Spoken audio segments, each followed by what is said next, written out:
I'd like to welcome everyone to the sponsorship, the Heartbeat of Recovery Workshop at the WCNA 31. My name's Kevin again. I'm an addict, and I don't have any announcements. Does anybody have any announcements? Good. Can we please open this meeting with a moment of silence followed by the Serenity Prayer?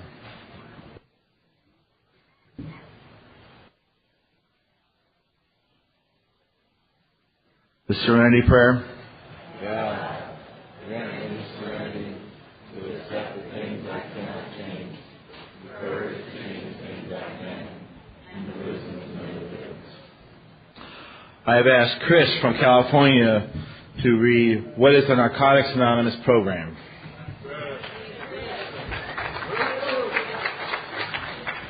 Hello, family. I'm Chris. I'm an addict from Sacramento, California. What is the Narcotics Anonymous program? NA is a non-profit fellowship or society of men and women for whom drugs had become a major problem. We are recovering addicts who meet regularly to help each other stay clean. This is a program of complete abstinence from all drugs.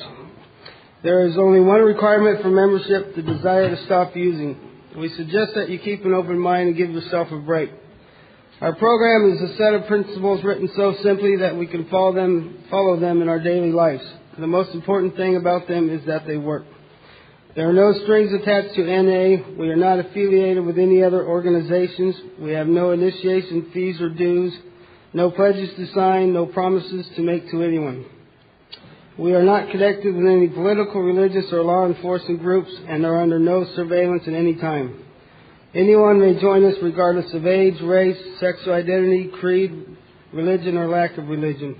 We are not interested in what or how much you used or who your connections were, what you have done in the past, how much or how little you have, but only in what you want to do about your problem and how we can help. The newcomer is the most important person at any meeting because we can only keep what we have by giving it away. We have learned from our group experience that those who keep coming to our meetings regularly stay clean. Thanks, Chris. And I've asked Opal from Alaska to read Why Are We Here?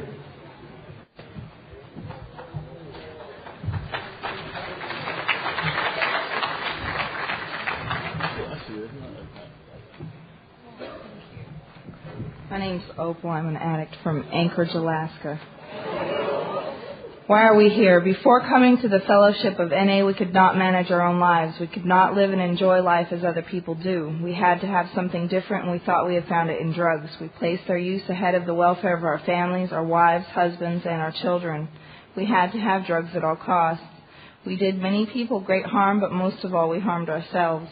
Through our inability to accept personal responsibilities, we were actually creating our own problems. We seemed to be incapable of facing life on its own terms.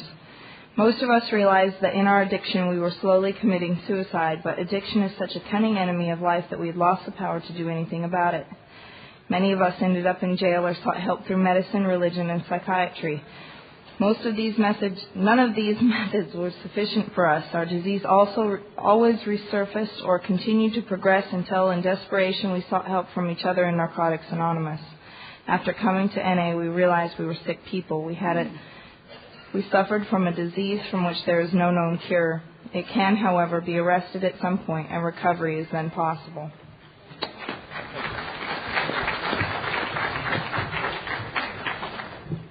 At this time, it's a privilege for me to introduce our first speaker today, Alexander S. from Maryland.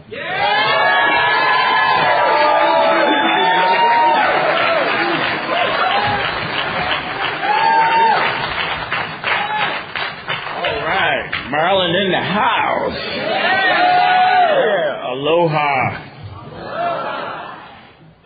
Breathe, Alexander, breathe. Woo. I'm Alexander and I'm an addict. And I'd like to thank God for allowing me to be clean and be a part of such an awesome fellowship known as Narcotics Anonymous. And for that I am truly, without a shadow of a doubt, grateful. To be a part of this fellowship, man. And to be asked to speak at the World Convention. It's like I've been riding high on that for 3 months. I'm not only going to the World Convention, but going to the World Convention in Hawaii. On top of it, you know what I'm saying? What a hit. You know, come out of a bandominium, you know what I mean, to be able to ride horses in the mountains of Hawaii, to be able to jet ski on the blue waters of Hawaii. You know what I'm saying? To be able to stay in a lavish home next to the ocean. Oh, come on, give me a break. You know what I'm saying? And this is due to Narcotics Anonymous and that heartbeat sponsorship. Somebody showing me, hey, that it's a way to live clean without using, man, that heartbeat. You know what I mean? That vital part of life that's pumping things through me, man. Pumping some principles through my life, man. Giving me some things to look at. Because if I had wrote the script to be around here in Narcotics Anonymous, they'd have gave me a million addicts and all the oceans of ink.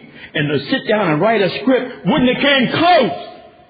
Wouldn't have came close to the script, man, that Almighty God has written for me here in Narcotics Anonymous. Wouldn't have came nowhere near it. Because I'd have had something to do with the writing. You see what I'm saying? I'd have wanted to write it. I'd want to write in there, you know, banks and money all over the world. You know,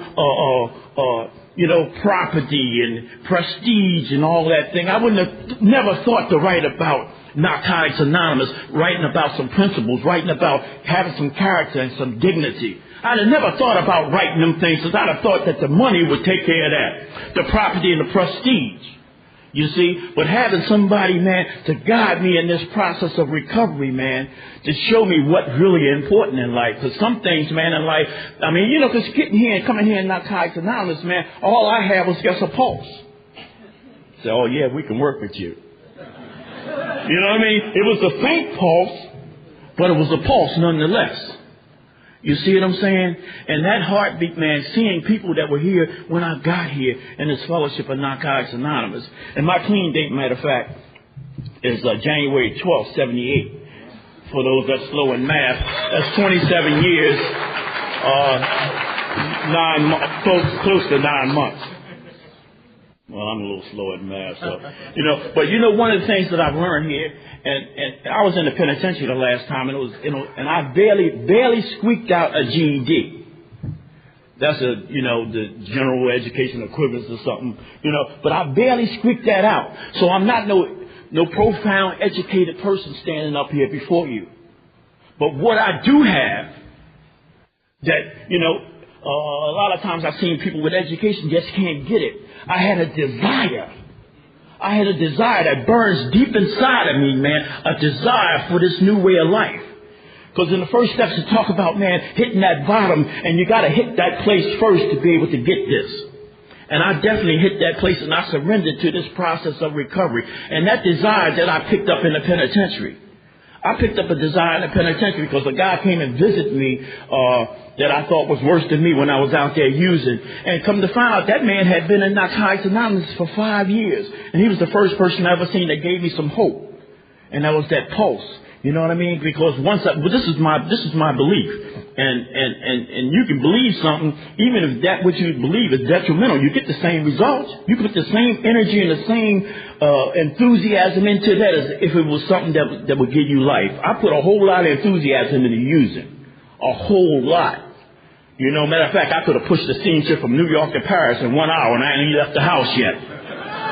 Thinking about getting into using, you know. But when people start to show up, man, to give me that pulse, man, that we're here in Narcotics Anonymous, it was a good thing for me, you know. And I didn't have to believe that dead old lie that once a junkie. You know, I don't have to believe that lie no more, man, because we got life. And we got life abundantly here in Narcotics Anonymous, you know, through that sponsorship piece. You know, and I am so grateful, man, to have a sponsor in my life. I've had several, and each one came at an opportune time for me in my life. They presented some things to me, man, and gave me some things, just what I needed. Just what I needed at that time. And I need to read something. And it's out of Just for the Day. You know how, I don't know if the people that had opportunities to speak at conventions and stuff, you know, right away you want to go get some profound stuff. You want to hook all this stuff up that you're going to say. And I've been around here long enough to know none of that shit works. It just don't work. Because it's not about sounding. It's about that spirit, my spirit touching your spirit. Can you feel me? That's the hit. Can you feel what I'm saying? And you know if it's real or bullshit. But my girlfriend and I, we was sitting at the table drinking coffee. You know, you can drink coffee when you're clean and shit, you know, sit at a table. You know what I mean? You can do some things that, you know, and I don't take that for granted. That's a big deal, sitting at the table in the morning before work drinking coffee. That's a big deal. Anyhow, we looked at Just for the Day because you try to read it every day. And I ain't got to read every page. I can go to the back of it and look, and it talks about sponsorship. And so it had 3 different ones in here. One was on page 9, and I really liked that one. That one really, and even when I think about it, I kind of like tear up, man, because it really like, whew. It says, returning our sponsor's kindness. It talks about our early involvement with others begin with our sponsor. Our sponsors can be an abundant source of recovery information, wisdom, and loving words. They've done so much for us, from the late night telephone calls to hours spent listening to our recovery writings. They believed in us and invested their time to prove it. Damn, I hope these glasses don't fog up here. Thank you. And I done read this 4 or 5 times, and I said, I'm going to get through this here shit without crying here. But and they invested their time to prove it. They lovingly and firmly showed us how to be honest. Their boundless compassion in times of turmoil has given us the strength to go on. Their way of helping us prompted us to seek our answers within ourselves. Not giving me the solution to my problems, but prompting me to look inside myself and find what I need, because I've already got it. I just didn't know I had it.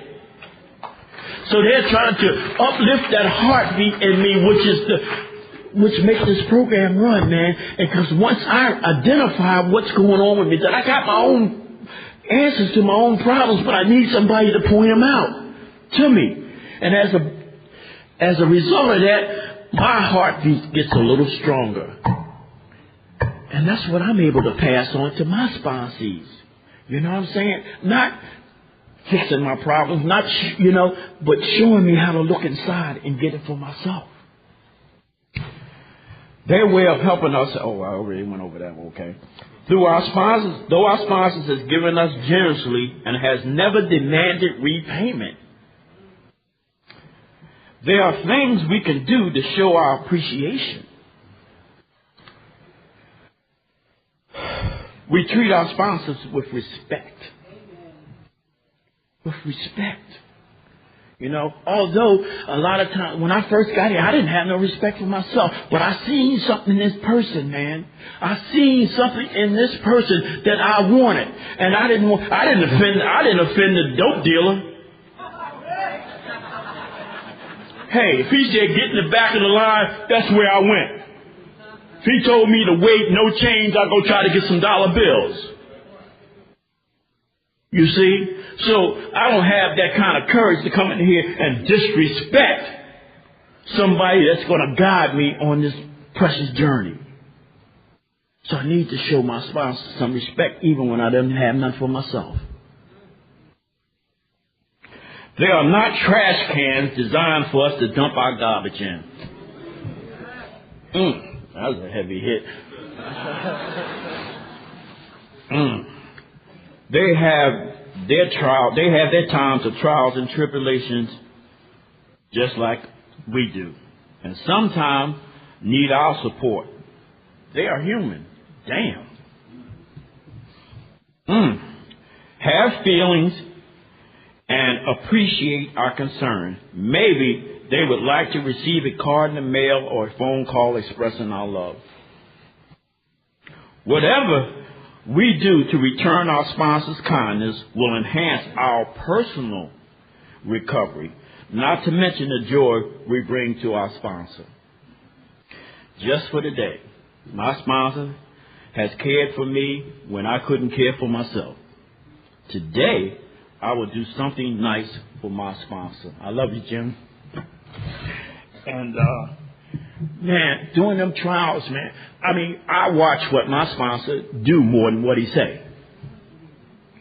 You know what I'm saying? I watch what he does, how he lives, how he treats his family, how he treats the people around him.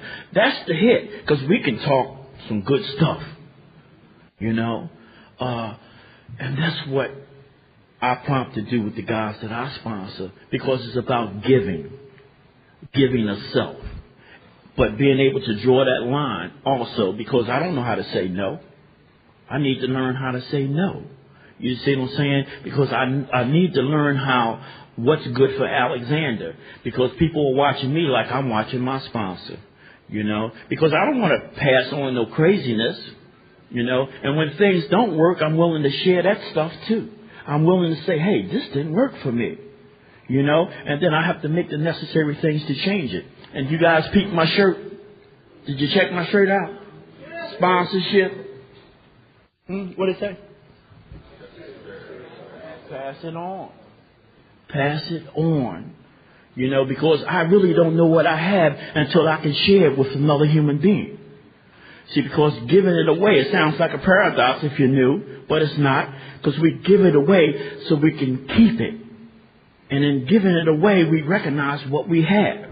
And the more I give, the more I have. If I want something for myself, cause another to have it. And it's just that simple. And these are principles that I didn't have when I got here to Narcotics Anonymous. These are new things that I incorporated on the way. You know, it's a spiritual program. And that spirituality shows up through helping another human being. I went to an awesome workshop yesterday at the jazz thing yesterday where Danny spoke. And he talked about all the things in his life that worked for him came through helping somebody else. And what a better blessing than through sponsorship. And did you ever notice, if you're a sponsor or being a sponsee, that especially being a sponsor, my sponsor say, I get more out of you. And I realize where he's coming from, because I get more out of my sponsees than, you understand what I'm saying? Because I'm looking at their stuff, and I'm not really looking at their stuff because their stuff is my stuff.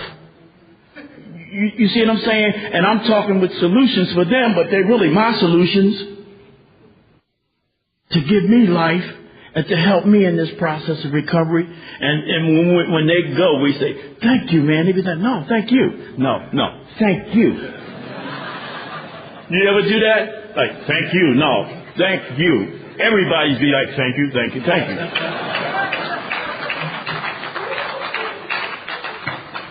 You know, because of this process, man. And you feel it. You feel it. You know, I mean, things has been revealed to me through the sponsorship process, man, that I didn't get through writing. I just didn't get it. I got it through James, man. I got it through Frankie. I got it through other people, man, going over their step work. You know, and then I was able to go back and do some stuff for me. I want to live today. And I don't just want to simply exist. I want to live, man, with the ingredients inside of me of forgiveness, tolerance, patience, love, caring. You know, all them things, man. And not to just talk them, but to actually do them. You know, I'm really pissed off at one of my sponsees right now. I'm really pissed off, but maybe by the time I leave the island, I'll be okay. But that's part of the process of how do you love somebody and be pissed off at them at the same time. See, I'm learning how to deal with conflict through sponsorship. Because all these guys, they ain't necessarily, doing what I think they should be doing when they need to do it. And then we get involved with them in other aspects of life. You see what I'm saying? And sometimes it creates a lot of feelings, man, you know. But my best thing for me was when I was sick, I had the Hep C, and I was on the medicine, and how through sponsorship, man, I came through that process. How people, man, literally loved me to life. You know, because I was afraid my liver was damaged. You know, and anybody ever done that medicine, they know that shit had you psycho. I mean, you be out of your gourd. You know, I'm isolating one day. I'm in my bedroom and I hear some noise in my living room. And I'm like, well, maybe I'm hallucinating. And they talking, you go in there. No, you go in there. You go. So I come out of the bedroom and here's the sponsee, the police, and the maintenance man. I'm like, he said, we thought your ass was dead up in here. You know what I mean? And I'm like, and they apologizing for coming in, but thank you. Who would take that kind of risk? You know what I mean? To show up for us, man. They took a risk, man, and came and looked for me, man. My sponsor talked with me all the time. And where I got the courage from, I got the courage from my sponsor. My sponsor's a liver transplant survivor. You know, and I come up with the Hep C, and I got to go on this medicine. Who do I look for my strength and my hope? My sponsor. And my sponsor was dying. And I said, what, you have any regrets? He said, no. Only regret I might have is to leave. I got a young son, that I might leave my son. And I said, God damn, what kind of man is this? That I'm in the presence of, that he ain't even thinking about himself dying. He's thinking about always somebody else. And that's the kind of man I got in my life. And he gave me this song. He said, you know how to sing? I said, yeah, I can sing a little bit. He said, can you sing this song? It's one of my favorite songs. And the song was Bette Midler, The Wind Beneath My Wings, right? And so I think I can sing. I can't sing much shit. But anyhow, my sponsor asked me to sing it shit, you know. So I said, you know you are my hero. And I looked around, he cried. He cried like a baby, man. You know? And I was like, damn, that's my sponsor. So what did that do for me? It gives me permission to be able to express my feelings, man. I ain't got to be a tough guy around my sponsor. He's giving me life, man. He's showing me how to be a human being. You know? Oh, my God. And them the things that I remember. And I go on them things, man, with my sponsees. You know, we pray together. And I know he was just looking for a pulse when he had my hands, but that's okay. You know? And I pray with my guys, man. Because if I can't pray with you 9 out of 10 times, I won't be able to sponsor you. If you won't let me pray with you, 9 out of 10, I won't be able to sponsor you. Because that's that spiritual connection. I said, maybe I can. I ain't saying I can't. But I haven't ran into that yet. I've ran into some tough-ass guys around here. And I'll grab them hands before they can think about it. You know what I'm saying? I said, we need to pray. They said, what? I'll be like, you know what I'm saying? I got your ass. You know what I mean? And we pray and we invite a loving, caring God into the situation. I don't care what your God is. I don't care. My job is to believe in you.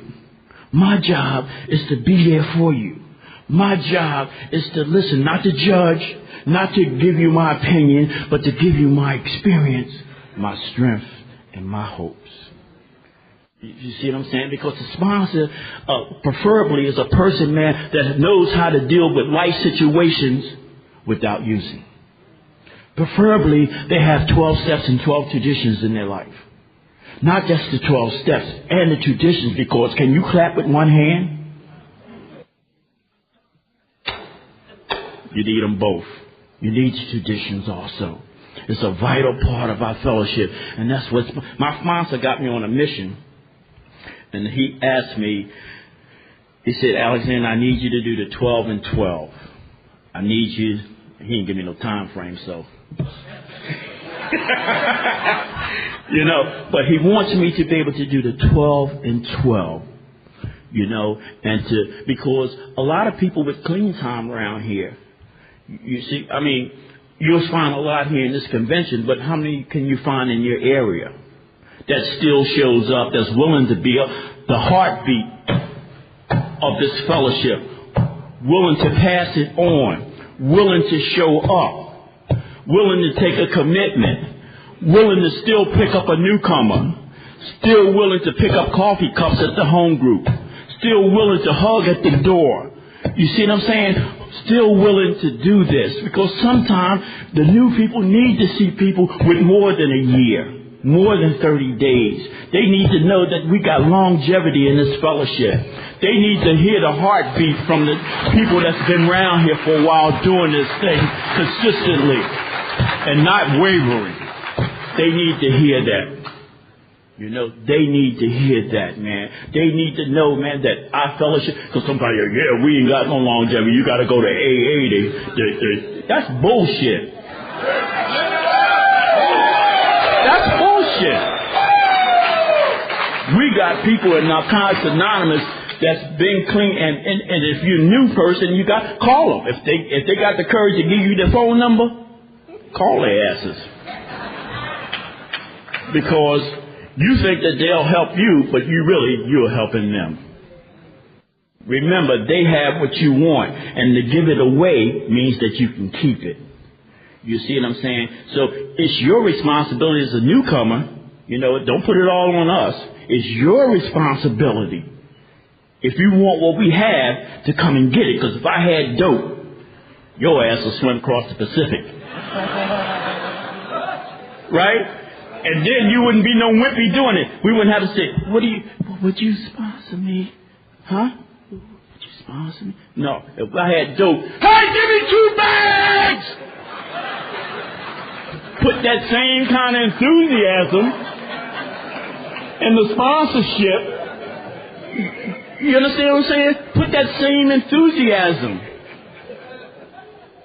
You know? And you don't have to be smart to get this. Matter of fact, you can be too smart and miss it. Miss it. Like, if you don't pick it up, you can't get high. Whoa, what that mean? You know what I'm saying? I was glad. I'm serious. Because, you know, that this was a simple program. That this was real simple. You know, that you didn't have no degree or none of that. And it's a more feeling program, because a lot of times, like the one of the speakers said last night, you ain't got to say nothing and we can make a connection. I'll make that connection with my sponsor. I don't have to do a whole lot of talking. I can feel him. You see what I'm saying? And if you can't feel that, if you've got a sponsor for the wrong reasons, and your heart is not, you're not getting the juice that you need, then you need to maybe move on and find somebody else. Maybe you got him because he had gold in a nice car. That ain't a reason to get a sponsor. You might have got him because he sounds slick, you know, or whatever. But you need to get him because he has what you want, you know, in the way of principles, in the way of dignity, in the way of spirituality, in the way of them things, not things that you can see with your eye, not the illusional happiness. Illusional happiness is in money, property, that's illusional. That shit fades away. The bottom line, will he be able to give you some principles that you can stand on? Stand on. You know, not like quicksand and shit where you just sink on them, you know, but some principles that you can stand on. You know, acceptance. When I finally realized in that first step, because I had a problem with being powerless. But a sponsor said that no, it simply means once you surrender to the disease, then you become empowered. You have a power of choice. I'm like, oh. But I couldn't have figured that out myself. You see what I'm saying? So he gave me life for that day. He gave me something to pass on. And I heard this guy say one time, you ever hear anybody, they call this chemical inside of us is called, not the endorphins. What's the other chemical inside of us? Adrenaline? No, that's close. But anyhow, this guy said that if I give him a gift, right, it's a chemical in our body that automatically reacts. And you feel real good about it, right? And then other people can see me give him the gift, and they get the same feeling. So just imagine how sponsorship work. We see this gift working on a big level here in Narcotics Anonymous. That's the energy that you feel when you come into Narcotics Anonymous. You feel that energy because you know there's some shit going on in here. You might not be able to explain it in words. A lot of times I can't. You see, I couldn't think of that word. But, see? Opinion. That's good. I don't know what to say. Serotonin, that's it. Sarah, you won the big prize. You get a drink of water. Serotonin. See, I told you I wouldn't know, so you got to listen real close to me because I might be jumping from spot to spot. But if you don't get shit else from me, get this. I got a sponsor, I'm clean, and I work the steps, and I pass it on. I pass it on. That's real simple. And if you can do that, wherever you live, if you can show up, make meetings, and do all the other stuff that I told you about, you'll be okay. And guess what? Shit, I don't have to have a degree to be clean. I don't have to have a degree to make a living. I don't have to have a degree to do none of that shit. All that shit's good. But that is not my happiness. 11 Step talks about that I can be happy with money or without. With a relationship or without one. But I need to have a loving, caring God in my life to be happy. I need to help other people to be happy. That's a hit. That is truly a hit. I know for me it's working for almost 28 years. You know, helping people. I still sponsor 14 or 15 people. Maybe 10 of them or 9 of them might be doing actual step work. You know what I'm saying? So, and that's a blessing. You know, to have 9 people out of, that's almost more than half, doing step work. So I'm busy all the time. You know what I mean? Inviting people into my home because I don't want to I don't want to die. I want to be a part of this fellowship of Narcotics Anonymous. I want to live, and I want to live abundantly. You know, I want to be able to maybe come on the aisle and get married like my friend Frank. Just got married yesterday.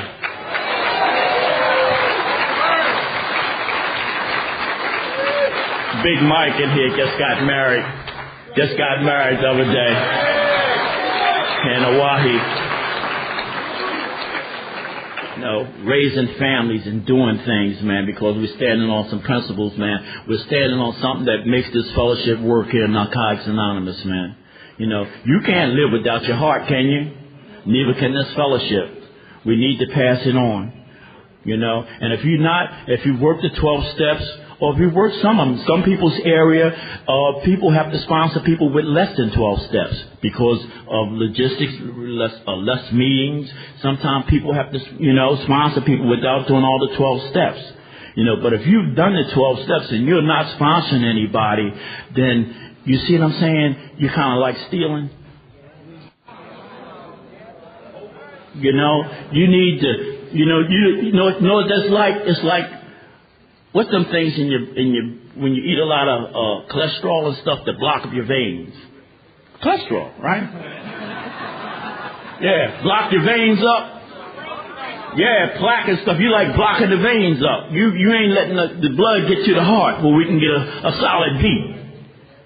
You don't want to be a clot, do you? So if you don't want to be a blood clot, sponsor somebody. Help our heart beat a little, you know what I'm saying? Help us with that process. You know? About done. Okay. I got a little joke I need to tell you because, you know, for me it's about laughter. It's about not taking myself so serious, but taking this program seriously. And I guess hope you got something out of this here thing, you know, what I talked about today. But this zebra died and went to heaven. And this is a joke, y'all. I want to tell you. He started talking that religious shit. Zebra died and went to heaven, right? And when he got to the gate, St. Peter said, Mr. Zebra, you have any questions to ask before you come in? He said, yes, Your Holiness. All my life I wanted to know, was I black with white stripes or white with black stripes? St. Peter said, damn, that's heavy. You better go in and ask God. So he trotted in, and God said in the God voice, Zebra, come here. So the zebra came over, and he said, you have any questions to ask before you come? And he said, yes, Your Holiness, all my life I wanted to know, was I black with white stripes or white with black stripes? And God said, my son, you are what you are.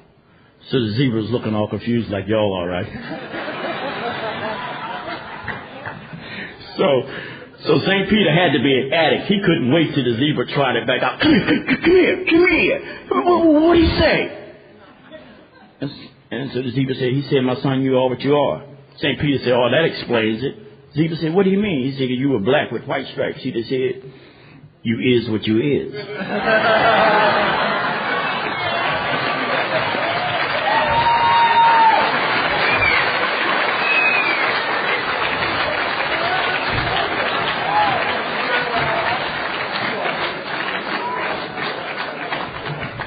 What a privilege to be here, huh? Thanks, Alexander, for awesome speak. And now I'd like to introduce our next speaker, Karen W. from Missouri.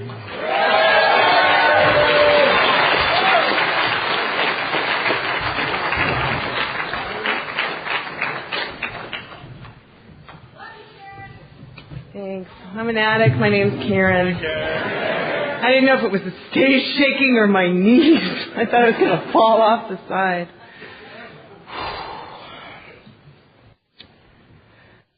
Okay. Shift. Everybody shift. I am so grateful to be here. I am so grateful to have been asked to share at this convention. This is an amazing thing when we all come together. We got here Tuesday night, and we're delirious with the time change. And so Wednesday morning I went and I sat out on the beach really, really early in the morning because I don't know what time it was for me, but it was really early.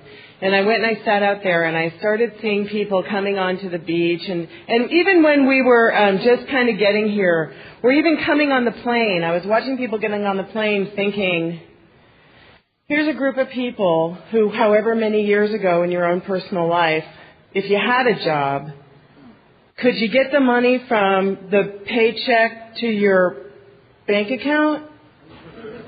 And here we've managed to get ourselves here and to stay here. And for several of us, we've gotten other people here. There are people who companion ticketed total strangers who have been, here, take my ticket. I don't really need to see the comedy show, but you might.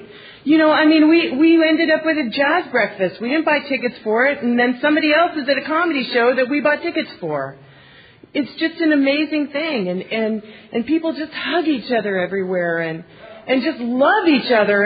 And one thing that my husband had said to me 2 conventions ago, World Conventions ago, is we saw these 2 people hugging who were about as opposite on the physically looking at them scale as you could possibly get. Hugging and just loving each other and holding on to each other. And he looks at me and he says, at some point in their lives, one of them saved the other one's life. It's an amazing thing what we do.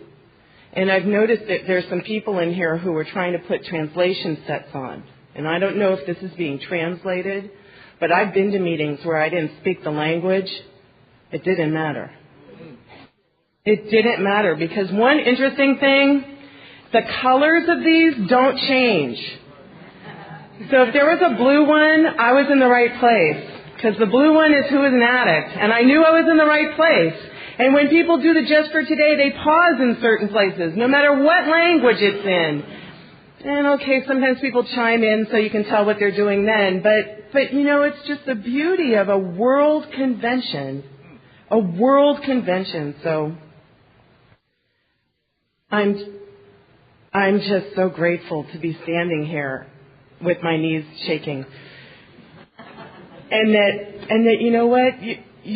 Some of you who know me love me because you're here because I'm here. And I know that maybe you're not here because you want to hear about sponsorship, but you're here because I'm here, and I love you for that. And those of you who don't know me, well, you know what? We're all here for the same thing. And as I thought in my first meetings, this is an hour and a half, I guarantee you. If you're sitting in this chair, you won't be getting loaded.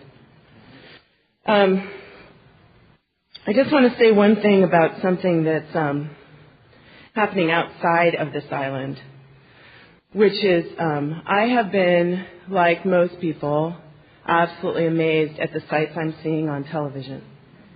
And I just want to tell you a little story. About 5 years ago, my sponsor flew to New York to see her father who was dying. And he actually died about an hour and a half after she got there. The next morning, my phone rang. My father told me that my mother was on her way to the hospital. And he didn't know if she'd be alive when they got there. Now, her father had been ill. My mother had just retired, bought her dream home, and this was completely unexpected. We were on opposite ends of the coast for about a week. And we were on the phone all the time. We had the ability to talk to each other through several time zones, through a lot of air. And we were surrounded by addicts who had come to help us, one of which I saw here, the guy who was I think he was like assigned to get me to meetings at night. And I love him. And if he's here, I love you. If you're not here, I love you still. And anyway, so my point being is a lot of people would call me and say, is there anything that I can do for you? And the only thing that came to my head, aside from bring my mother back, which was not going to happen, is, would you just call your mom? Well, I'm thinking about all those addicts in Mississippi and in Louisiana who can't call their sponsors. And so if your sponsor isn't here, when you leave this meeting, will you go call your sponsor for them? Because one thing that's happened, I lived in San Francisco during the 1989 earthquake, and I was with my sponsee at Candlestick Park. And we were able to find a way to manipulate our way onto a bus and get to a meeting. The meeting place was there. It was dark, there was no electricity, but a bunch of addicts came together. They don't even have that. So in that moment of silence, wherever you take it, whenever you take it, if you can just say a prayer for those people who don't have a basic text, who don't have a phone to call their sponsors, and this is their no matter what, that they don't find a way to use or kill themselves. Because the one thing I know about my sponsor is no matter where I am, if I can't reach her, if I can't see her, I know she loves me, no matter what. That she loves me when I'm a brat. She loves me when I'm a good girl. She loves me when I disagree with her. She just loves me. So that's all I want to say about that.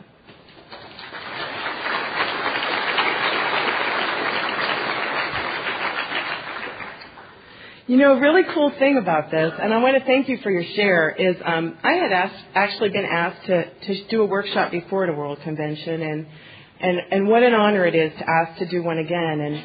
And the amazing thing is that through, I have 20 years clean, and I'm still the newcomer when I speak. You know, that's just amazing.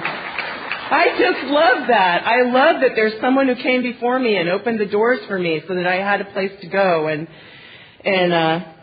I'm just amazed. So I do want to talk about sponsorship because I believe in sticking to the topic. And I asked my sponsor yesterday, so should I talk? I'm going to talk about you. And so should I talk about being a sponsor or having a sponsor? And so I'm going to talk about being a sponsor and having a sponsor. And tell you that when I first got clean, I searched and searched, and I was in a facility that told me I needed to find somebody, and I needed to find somebody who had what I wanted. And I went to a meeting, and they were having a discussion about their treasurer had just disappeared with some money, but they wanted her to come back. They just wanted her to keep coming back. And I was a thief, and so I wanted her for my sponsor. That was going to work for me because she was a thief. They told her to keep coming back. I thought, right on. You know, that'll work for me. And that kept me coming back. That she stole your money and you let her come back. And then she disappeared, so that didn't work. I didn't have a sponsor anymore. And then I saw this girl, and she was younger than me, and there was one night that I couldn't make the NA meeting, so I went to an AA meeting, and she used to be there all the time, and I wasn't really sure because that's where she went, and she had been around for about 5 years, and I thought, okay, this is fine, this will work, because she was really sweet and nice, and I thought I could manipulate the hell out of her because she was an alcoholic and I was a good manipulative drug addict. And I worked some steps with her, and then we were at a meeting one day, and she was talking about her baby, and I was absolutely sure that in this giant auditorium, a light was coming from the ceiling, shining on me, and I got really pissed off at her. And we were doing a step, and she asked me a question about how it felt when I did a specific drug, and my thought in my head was, you want to know? Go do it yourself. And but that's not what she was asking me. She was asking me what happened to me when I used so that I wasn't feeling, but I didn't get that. So I dumped her ass, and I thought, I don't need you. If you don't know how that drug works, go use it, and then come back and I'll sponsor you. And not to say I wasn't an arrogant newcomer. I'm an arrogant old-timer. And I'm not an old-timer, so that's an interesting slip of the tongue. So I went on and asked several other people who were married or had children or had things that I wanted, material things that I wanted. And then one I asked, I was all ready to do an inventory with her, and she never showed up. And I was absolutely sure I had asked her. And she never showed up, and I saw her at a meeting, and I said, where were you? And she goes, I don't know where you live. And once again, what I thought was, I don't need you. But one of the things I hadn't been paying attention to was that relationship was my responsibility, not hers. I have one sponsor. She has many sponsees. And I still feel that way today, although I just realized that, later about that. But so I went back to that original girl, and she guided me through the steps. And it was a miracle. So I believe that if my count is right, I had 7 sponsors my first year, 2 and 7 were the same woman. And I kept that woman for a while until I realized that I wanted a woman to sponsor me who only went to NA, because I only wanted to go to NA because I was an addict. And it didn't matter what I used. It didn't matter if it was a drug, if it was food, if it was money, if it was men. It didn't matter. And I needed to find somebody in the fellowship. And so I was at a convention at the Los Angeles airport, and it was called Flight to Freedom. I'm just realizing it's the same as a convention that they have where I live now. And I ended up at a table with this old grumpy man who I was convinced was the king or the president or something. He ran the place. And because he used to always say, come to a meeting even if your ass is falling out off, don't use no matter what. I mean, he was just grovelly and old, and everybody seemed to pay attention when he talked. And I ended up at a table all alone with this guy, so how you doing? I'm like, oh, I'm fine. And, no, really, got a sponsor? And I thought, you know what? You're the king. You can find one for me. So I said no. I said I don't, because all these women seem to go somewhere else. They don't stick around. They got 5 years. They're gone. I don't know where they go. They graduate. They go somewhere. But I can't find anybody who's staying here to sponsor me.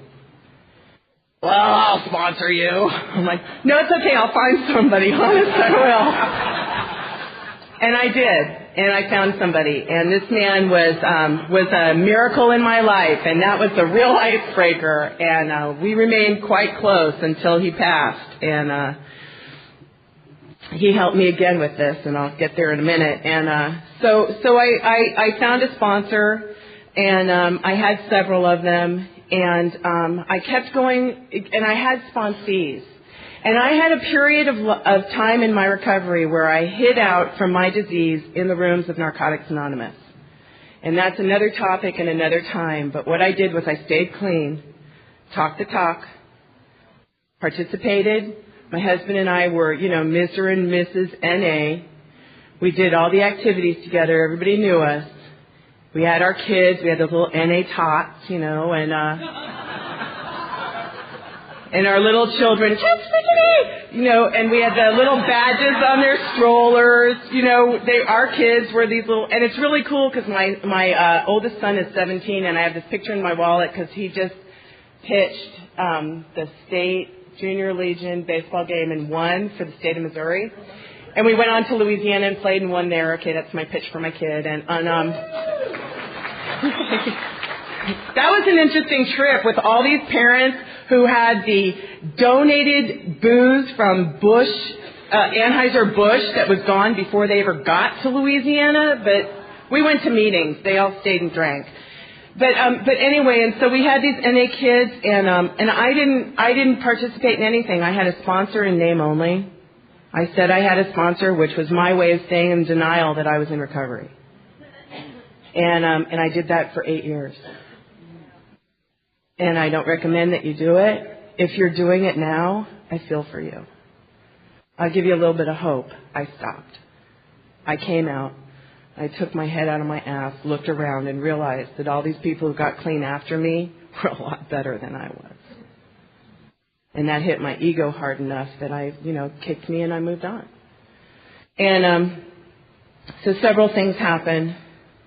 And in about 12 years clean,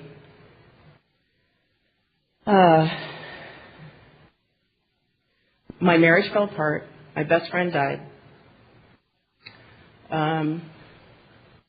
I called one of the girls I had sponsored for a very, very long time. And we had actually gone to high school together, which is a really interesting thing. There's one person in the universe who gets me, and that's her. That's pretty cool. Anyway, so I called her and I said, I feel like I'm falling into a hole, and I would like you to make sure that I get out every once in a while. So will you call me and just make sure I'm still here? Because it wasn't about using. It was about just wanting to not be here anymore. It was that feeling like in the movie The Graduate when the guy's in that big metal encased thing and all you hear is that whoosh, whoosh. That's all I wanted was to hear whoosh. And so I called that man, that grumpy old man, and he had been my soon-to-be ex-husband's sponsor. But I got him in the divorce. So I called him and I said, I need some help. Can you help me? I need to find a sponsor. And he started giving me lists of names of women who had been clean for a while, and I started calling them. And some of them had 112 sponsees. Some of them went to everything that the last initial was A. Some of them were I just couldn't find them. But I trotted after every lead this man gave me. And he had a home group that was actually a more social meeting. I mean, it was great for newcomers. It was a perfect newcomer meeting because it was about this size, and you could come in and you could see exuberance abounding. You could see people who had been clean speaking anywhere from 3 years to 29 years or 28 years, as much clean time as we had around there. And you could just see it. And every week they did chips, and it was a big production. And I mean, it was a perfect meeting. But it was kind of not the place for me to find a sponsor, I didn't think. But this girl was speaking that night, and I went. And then this other woman got up and started sharing about something that was going on in her life. She was going to take the bar and couldn't pass it. And this woman had something that I liked right then and there. She had tenacity. She had stick-to-itiveness. She was going to take it again. And she got up and she got her 13-year coin that year. Chip, coin, whatever you call it where you live. And that little thing that says X111. Now it says 13 though, I hear. So anyway, she went to go get that, and she shared she just shared after the speaker. And I was just like, here's the arrogant girl. Well, I've never seen her before, and we got clean the same year. Where has she been? Obviously, this is not a woman who goes to meetings only to get her coin. That is the pot calling the kettle black. So, anyway, we started talking afterwards, and we started talking on the phone. And She called me or I called her, and I remember putting a lawn chair in my front yard and sitting there with a portable phone and talking to her forever about what it was like to be the woman with the most clean time in the room. And she had 13, I had 12. We both got clean in 1984. We're not talking here like extreme lengths of time. We're like middle-age NA. And well, that's what we are. But anyway, whoa. The earth moved. I swear to God. Anyway, so we started talking on the phone, and she would talk about this loving God, and she would talk about these things she had done in her life, and where she had come from, and where she was, and I was just like, wow. And I remember thinking, well, I wish she would kind of tell me how she worked the steps, because I would kind of like to know how she did it, and then I would just do it, or find somebody to help me. Apparently, in my head somewhere, I had a picture of what my sponsor was going to look like. Now, I don't think it was a physical picture. I think it was a clean time picture. Anyway, I said to her in one of these conversations, I really like the way you work the steps. Could you tell me a little more about it? And she would just start talking about her loving God, and she wasn't answering the question the way I wanted it answered. So I would find another way to ask it. Now, we did that really well. If you don't get the answer you want, you either ask somebody else or turn the words around in the question to get the answer that you want. But she wasn't biting. I couldn't get her to, tell me this stuff. And at one point she said to me, she says, Karen, are you asking me to be your sponsor? And I'm like, yay, she got it. I'm like, well, yeah. She says, well, then you have to ask me. So I said, would you please be my sponsor? She goes, I don't know, I'll think about it. Why don't you call me every day? So I put my little humble tale of 12 years between my legs and called her. And then I tried to just get her answering machine. You can't do that with this woman. Well, now you can because she's a lot busier. But it used to be that you could call her cell phone or her telephone and get her every time. And that really screwed me up. Because I just went, hi, it's me, I'm calling today, bye. So she gave me a tape of her to listen to. And I couldn't get through the introduction that her sponsee gave her. Because in this introduction, her sponsee said something to the effect of, if your sponsor's not here or you don't have one, I will share mine with you now. And the love that I heard in that girl's voice, I wanted that. And then I was really upset because this girl had had her for a long time. And I wanted to have her. I hate all you people. I got clean and met my sponsor when I had 3 weeks, and she's been sponsoring me ever since. That ain't my story. But you know what's really cool? Is now she's been sponsoring me for 8 years. So now I can say I've had the same sponsor for 8 years. And she's had hers for 16. And so it's just a day at a time. Everything's a day at a time. And where this woman has taken, it's as if the steps were in Sanskrit for up to my 12th year and then they became English, I was just willing, but at 12 years clean, I was more desperate than I had been when I came in. Because the ruin and the destruction was far greater then than it had been. When I was using, I could do anything and not think about it. But I had had 12 years of doing some pretty screwed up stuff and knowing that I did it. So it was the wreckage of my recovery that I needed a lot of help with. Okay, so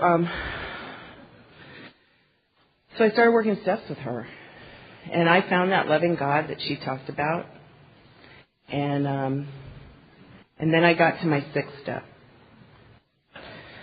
Well, first I had to do my inventory, which was like, I had done so many inventories. I'm not a big believer in the inventory as the kick-ass step. You write a story, you read it to somebody. If it's not true, it's not true. It'll come back and bite you in the ass in the 6th and 7th. Trust me on that. But if, and you write what you want to write. Nobody's saying, hey, you forgot that. You're just writing what you want to write. And so I did this step, and we were going to do the 5th step, and we did it at a convention in Portland. And I read this whole thing. She didn't fall asleep, she listened. And at the end, she did not open the safe in the closet and put all her stuff in it. She did not change rooms. She told me that she loved me. She handed me a list of several words that were the beginning of my 6th step and said, let's go to the dance, or whatever it was that there was that night, and off we went,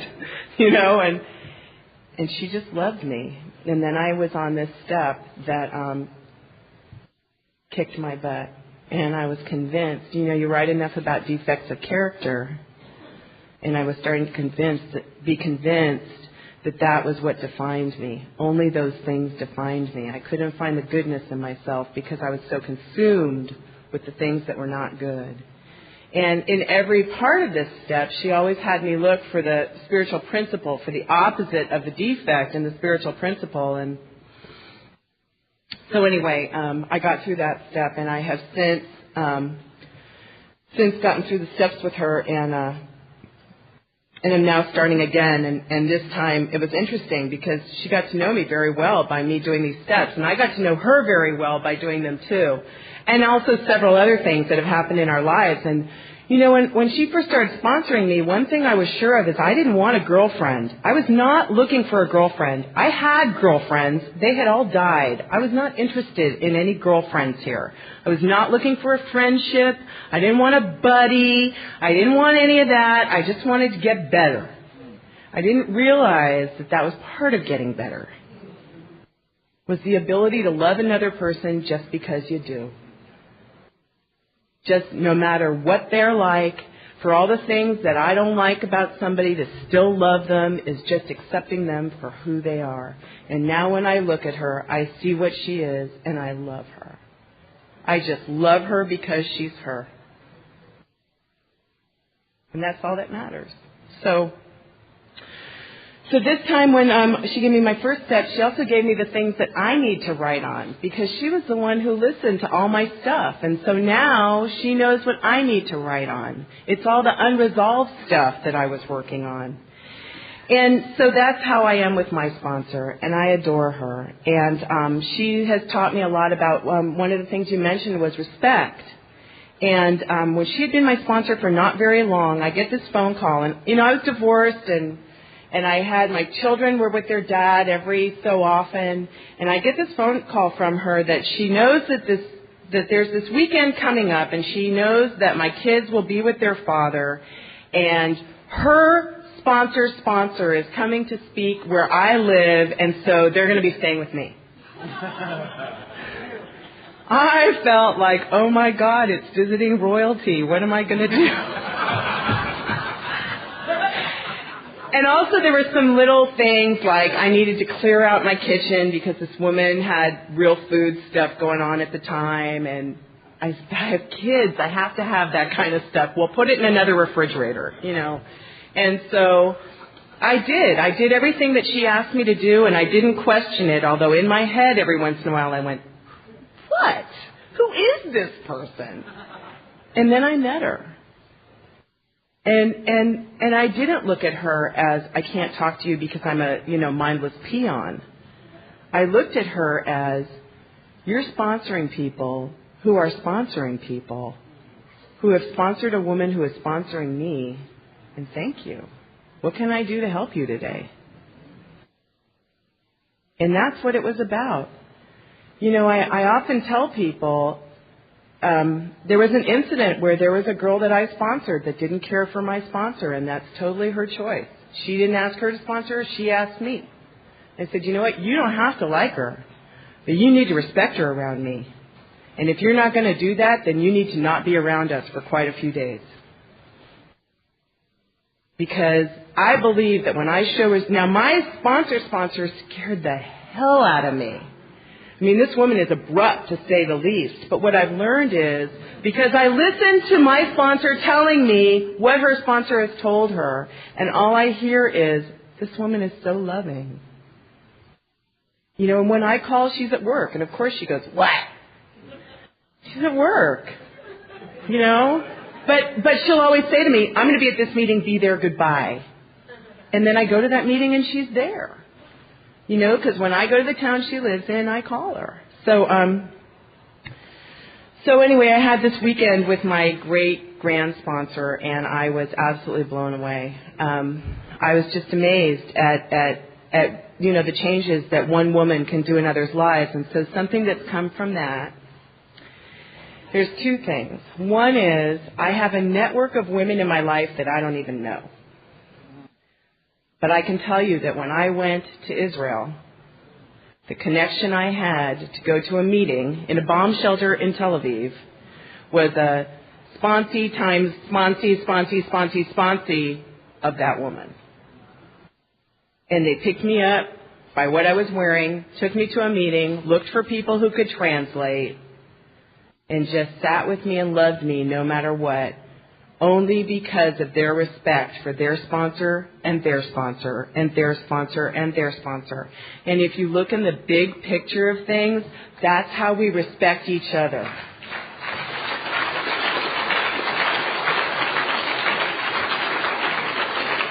And it's interesting because you don't have to believe me. I'm not like a big I love you. I'm not the United Way. I don't know you, not love you.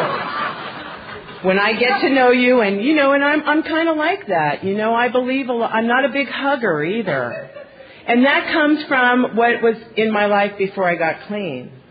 There were only certain ways in which you were going to touch me. And I'm still that way. You know, and I don't make excuses for it. I just am. Maybe I'll change, maybe I won't.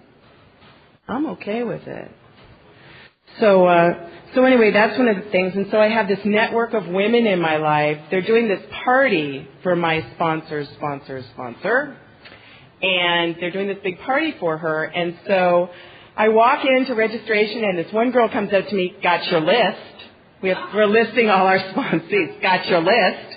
And then this other woman I meet at the luau, because we're sending stuff, you know, in from far and wide. And I don't know these people, you know, and it's so cool. And so that's that. And another thing that happened too is I went to a meeting in Seattle once, and I was talking about the 6th step, and I was mentioning how I was doing it.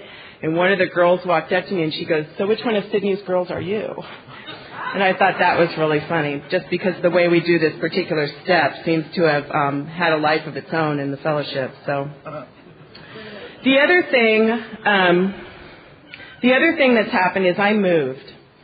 I moved from an area that I got clean and had a life and grew up in. And at 17 years clean, I moved. And I moved for the best reason in the world, because God put somebody in my life who's my spiritual equal, who I love. And he happened to live in Missouri. And as much as I miss everybody where I got clean, I love him more.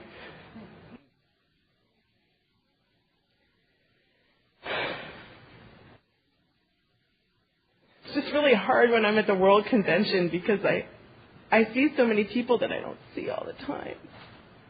And what he does, there's people he wants to see too, but he hangs out with me and the people that I know. And I just love him. That's a gift from a loving God.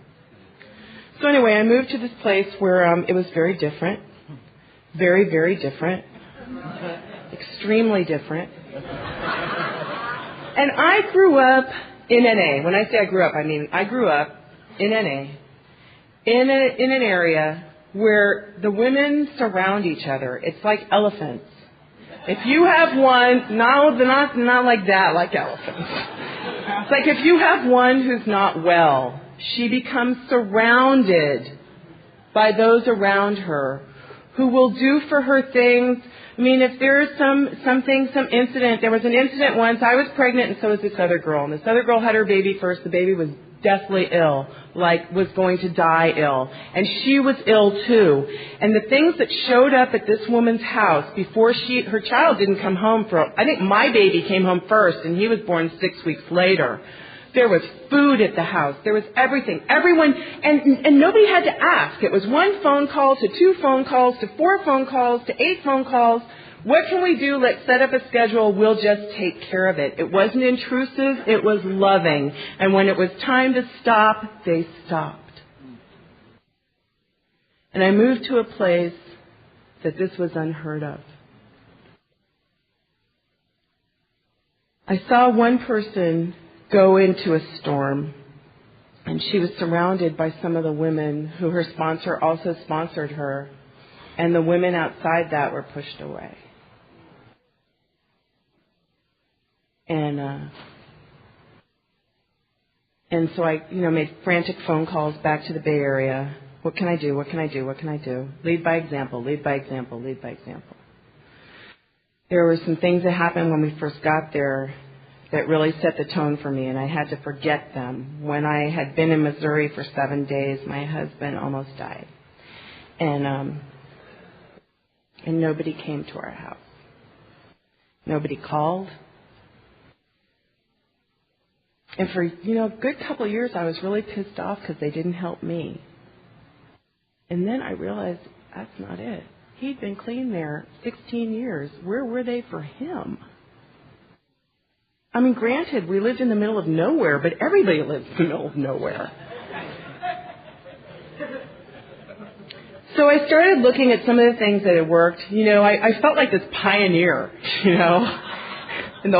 felt like this pioneer woman of NA, and I had to fight a lot of arrogance, and I had to fight a lot of ego, and I decided to do something that my sponsor did, only make it a little different, expand it. And I invited all my sponsees to come have a little luncheon, bring some food, bring a little gift, let's all share, and then they invited their sponsees. And the first year, there were 13 women, and I think we had 109 years clean, everywhere between like a few days, and I think I had 18 years then.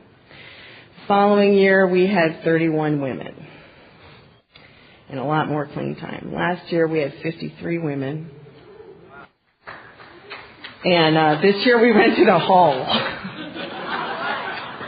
because my house can't hold all those people.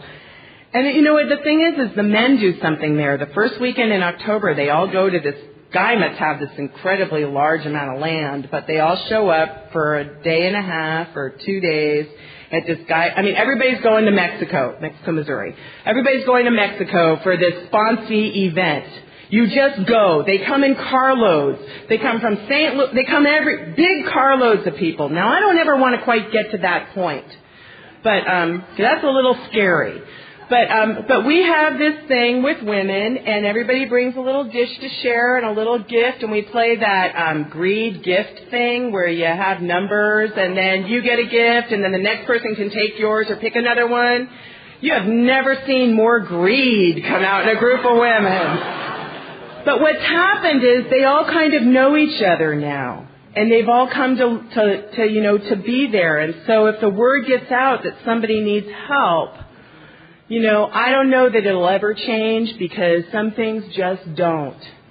And I don't believe that I'm so powerful that I can cause change. But what I know is that just like when addicts traveled across the country 52 years ago spreading the message that you never have to use again, that I can spread the message that one woman can help another woman no matter what. That, we are connected. And if you think you're not connected to this woman because she's got more clean time than you, you're wrong. You both have a sponsor.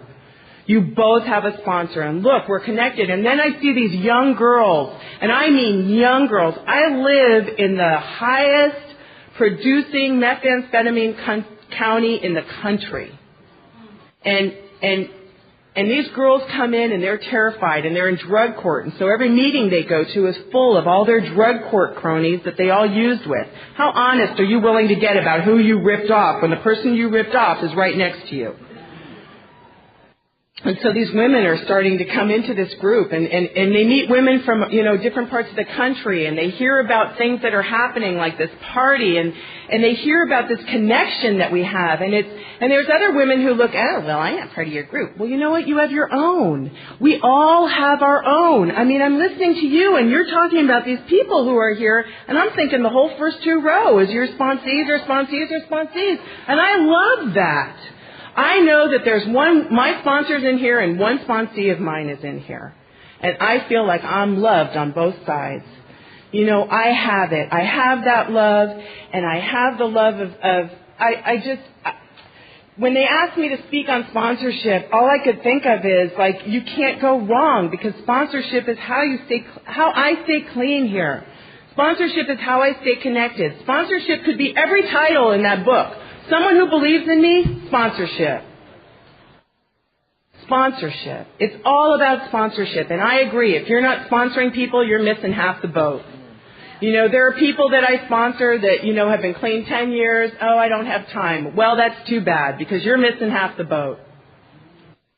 If you're not getting the whole deal, if you're not living, you're not living. You know, once you stay clean 24 hours, it's a choice.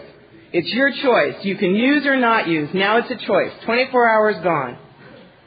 I'll tell you something. If you think being sponsored is a trip, you start sponsoring people. Because when these little girls come running up to me and say, oh, you're my sponsor, I'm like, what all I can think of is, that must have been what I looked like.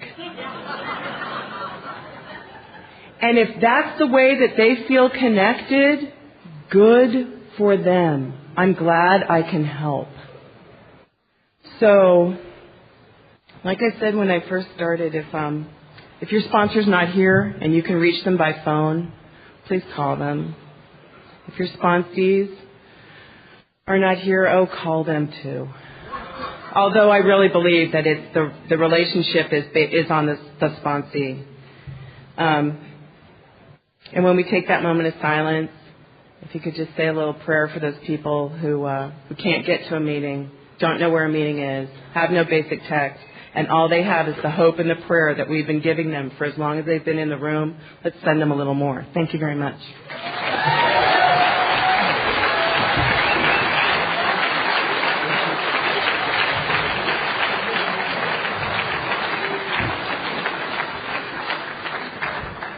How about another applause for our great speakers, huh?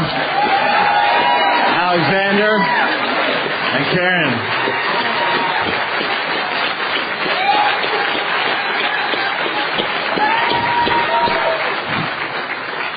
We can feel the love.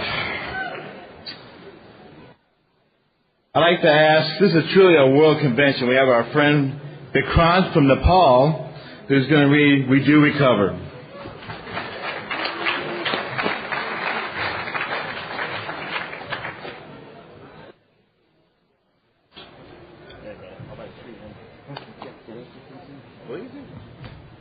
Namaste. My name is Vikrant. I'm an addict. Before reading this thing, I would like to thank these guys for their share. I remember my father telling me when I was young, and whenever I used to feel fearful or feel like crying or whatever, he was like, "No, you don't have right to cry, or you don't have right to be scared or whatever, you know." And I'm so glad I'm here, and I would like to thank these guys that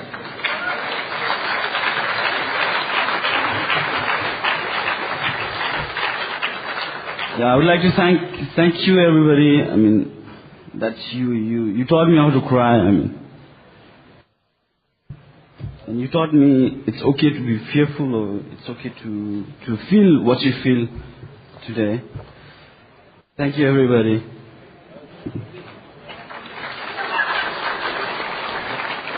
And we do recover. When at the end of the road we find that we can no longer function as a human being, either with or without drugs, we all face the same dilemma. What is that left to do?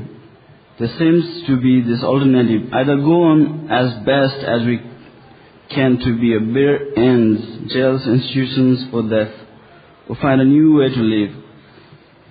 In years gone by, very few addicts ever had this last choice. Those who are addicted today are more fortunate. For the first time in man's entire history, a simple way has been proving itself in the lives of many addicts.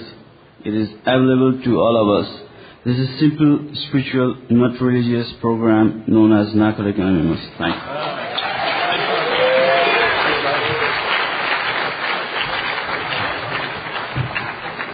I'd like to thank our three readers, Chris, Opal, and Krant. Thank you all for participating, and again for our two speakers, and let us join and do the God thing. I'd like to welcome everyone to the sponsorship, the Heartbeat of Recovery workshop at the WCNA 31. My name's Kevin again. I'm an addict, and I don't have any announcements. Does anybody have any announcements? Good. Can we please open this meeting with a moment of silence followed by the Serenity Prayer?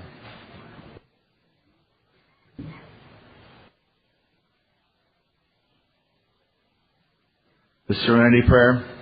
God, grant me serenity to accept the things I cannot change, the courage to change things I can, and the wisdom to know the difference.